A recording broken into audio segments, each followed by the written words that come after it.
రైతులు పండించిన పత్తినంతా cotton corporation of India CCI కొంటుందని బీజేపీ రాష్ట్ర అధ్యక్షుడు రామచంద్రరావు తెలిపారు. పత్తి కొనుగోలులో సీసీఐ నిబంధనలు పెట్టిందంటూ బీఆర్ఎస్ కాంగ్రెస్ తప్పుడు ప్రచారం చేస్తున్నాయని ధ్వజమెత్తారు. బీజేపీ రాష్ట్ర కార్యాలయంలో మాట్లాడిన రామచంద్రరావు దళారీ వ్యవస్థ మీద రైతులు ఆధారపడకుండా నేరుగా సీసీఐకి అమ్మేలా కపాస్ యాప్ను కేంద్రం తెచ్చిందని వివరించారు. జిన్నింగ్ మిల్లులలో అన్ని సౌకర్యాలుంటేనే అనుమతి వస్తుందన్న రామచంద్రరావు 100 మిల్లులకు పత్తి సేకరణ సామర్థ్యం లేదని చెప్పారు. తేమ శాతానికి సంబంధించి దేశవ్యాప్తంగా ఒకటే పాలసీ ఉందన్న బీజేపీ రాష్ట్ర సారథి వచ్చే ఏడాది మార్చి వరకు కొనుగోలు సాగుతాయని వెల్లడించారు. రైతులు దళార్ల చేతిలో మోసపోకుండా చూడాల్సిన బాధ్యత రాష్ట్ర ప్రభుత్వానిదేనన్నారు.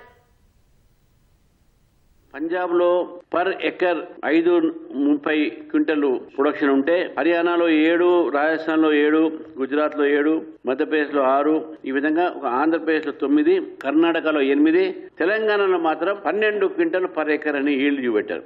ఈ 12 క్వింటల్ పర్ ఎకర్ ఈల్డ్ ఏదుందో ఇది నమ్మశక్యంగా లేదని చెప్పి దీని మీద క్లారిఫికేషన్ ఈ యొక్క తెలంగాణ ప్రభుత్వాన్ని అడగడం జరిగింది. ఎందుకంటే గత సంవత్సరం కేవలం 6.32 క్వింటల్ మాత్రమే ప్రతి ఎకరానికి ప్రొడక్షన్ వచ్చింది. కాబట్టి ఒక ఎంక్వైరీ మాత్రమే ఒక వివరణ మాత్రమే అడగడం జరిగింది.